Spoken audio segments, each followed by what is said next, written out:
कार्यालय न्यायाधीश कुटुंब न्यायालय जिला धमतरी ये एक सीधी भर्ती का विज्ञापन जारी कर रहे हैं और 4/5/2024 की डेट पर ये विज्ञापन प्रकाशित किया गया है।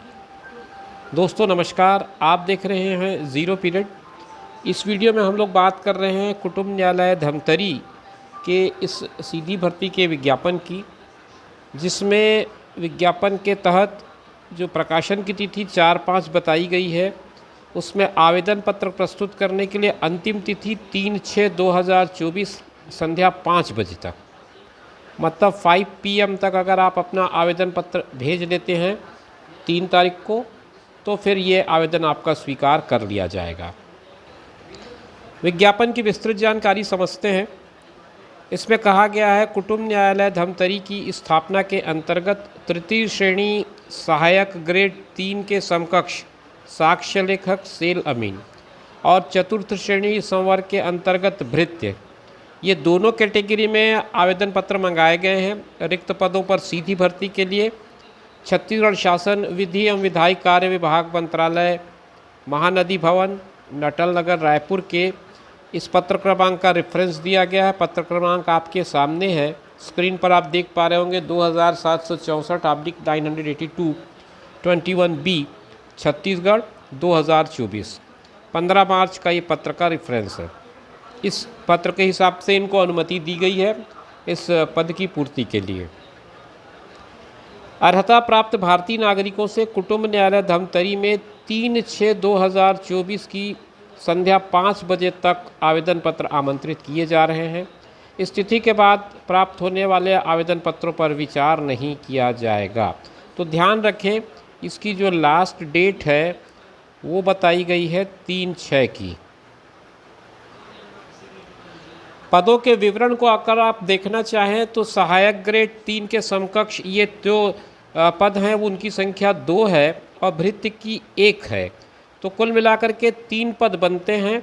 और ये जो 2 पद आपको बताए गए हैं उसमें से 1 पद अनुसूचित जनजाति के लिए एक है और 1 पद सामान्य के लिए मुक्त है।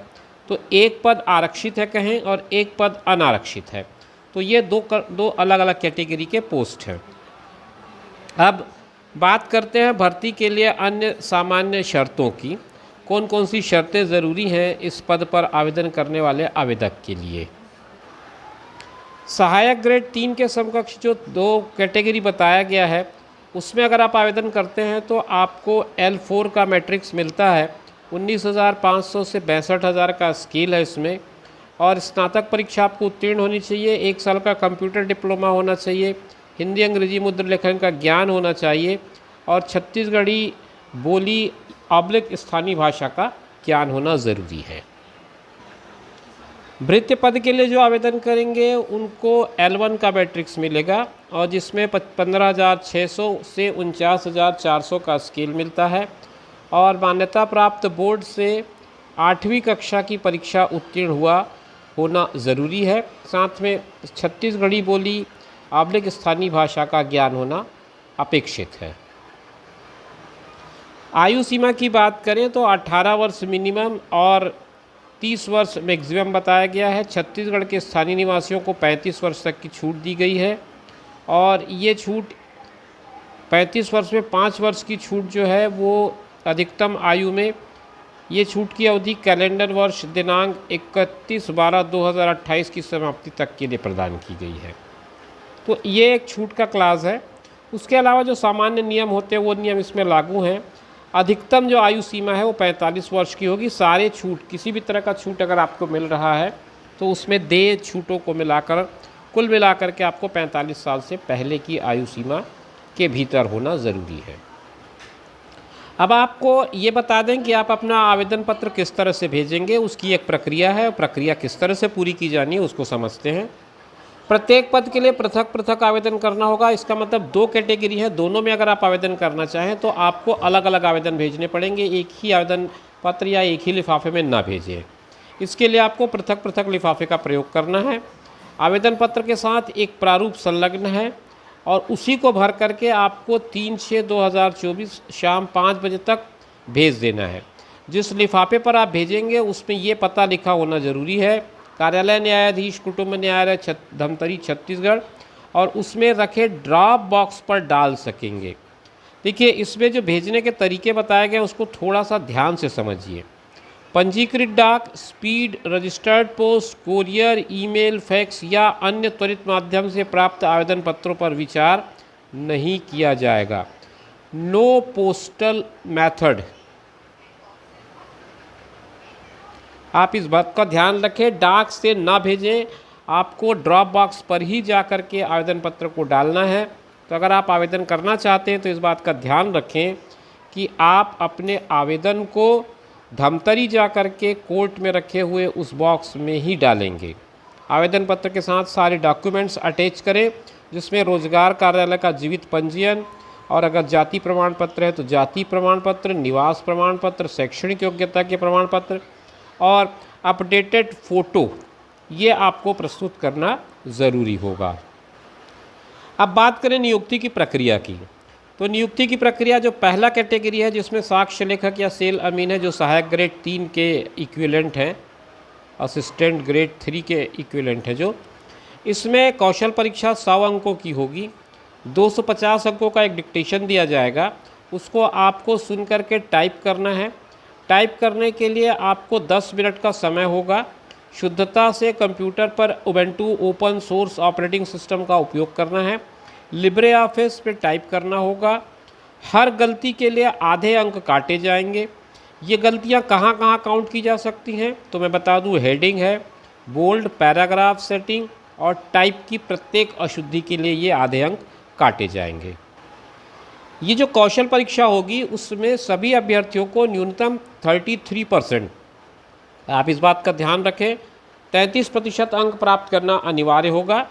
फिर सहायक ग्रेड 3 यानी कि साक्ष्य लेखक और सेल अमीन के जो पद हैं उनके लिए जितने पद विज्ञापित किए गए हैं उसके 25 गुना से अधिक होने पर चयन समिति के निर्णय के अनुसार कौशल परीक्षा के अतिरिक्त एक लिखित परीक्षा का भी आयोजन किया जा सकता है। कहने का मतलब यह है कि यदि आवेदन अधिक मात्रा में प्राप्त होते हैं, 25 गुना से अधिक प्राप्त होते हैं, तो फिर उस कंडीशन में सीधे कौशल परीक्षा ना लेकर के एक लिखित परीक्षा ली जाएगी और उसके बाद फिर आपको कौशल परीक्षा के लिए बुलाया जाएगा। लिखित परीक्षा कंप्यूटर एवं सामान्य ज्ञान के संबंध में होगी और 100 अंक की होगी। तो ये रिटन टेस्ट एक हो सकता है, आप इस बात का ध्यान रखें। ये 100 मार्क का होगा। कौशल परीक्षा या लिखित परीक्षा के लिए बुलावा पत्र कार्यालय की वेबसाइट पे अपलोड किया जाएगा, आपको वहीं से देखना है। आप लगातार वेबसाइट को देखते रहें ताकि आगे आने वाली सारी सूचनाएं आपको मिलती रहें। जिन लोगों ने भृत्य के लिए आवेदन करने का मन बनाया है उनको मैं बता दूं कि इसके लिए आवेदकों की संख्या अधिक होने पर चयन समिति के निर्णय के अनुसार 8वीं में 60% या उससे अधिक अंक प्राप्त करने वाले अभ्यर्थियों को कौशल दक्षता परीक्षण के लिए बुलाया जाएगा। कौशल परीक्षा या दक्षता परीक्षा 40 अंक का होगा, 10 अंक का इंटरव्यू होगा जिसे साक्षात्कार लिखा हुआ है यहाँ पर, और उसके बाद जो प्राप्त अंक होंगे उनके आधार पर एक मेरिट लिस्ट बनाई जाएगी। तो ये कुल मिलाकर के हो गया चयन की प्रक्रिया।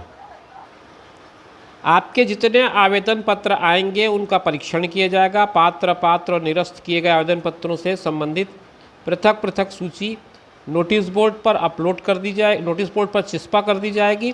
साथ ही वेबसाइट, ये वेबसाइट की आईडी है, इस वेबसाइट पर अपलोड भी कर दी जाएगी।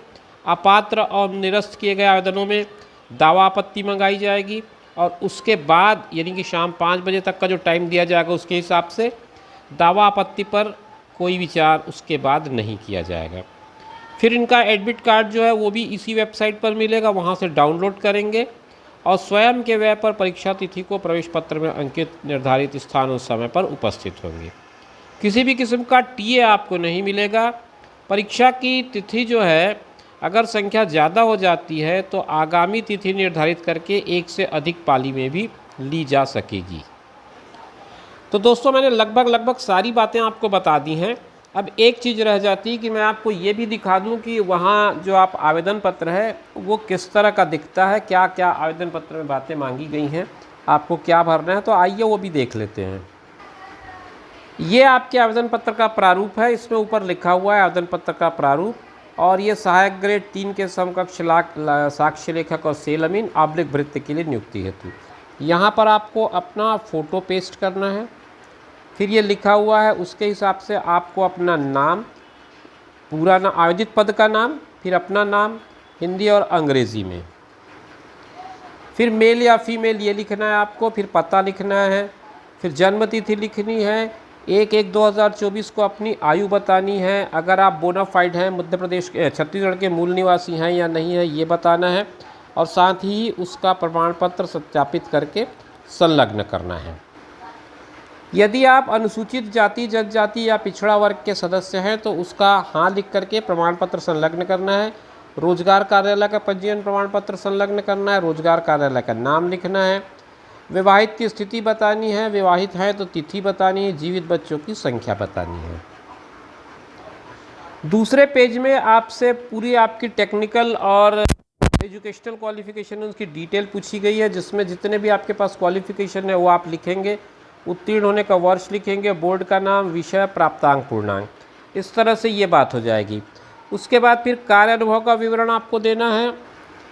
जो भृत्य के लिए आवेदन कर रहे हैं उनके लिए यह बहुत ज़रूरी है। इसके लिए आपको, अगर आपके पास कोई अनुभव है तो वो आपको ज़रूर लिखना है।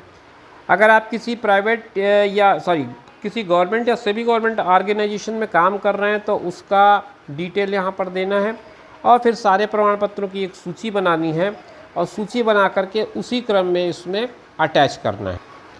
अंत में यहाँ हस्ताक्षर, अपना नाम, मोबाइल नंबर, दिनांक और स्थान, और इसी पूरी जानकारी का एक अंडरटेकिंग इसी तरह से दे करके पूरी जानकारी भर करके आपको ड्रॉप बॉक्स में डाल देना है, जा करके निर्धारित तिथि से पहले।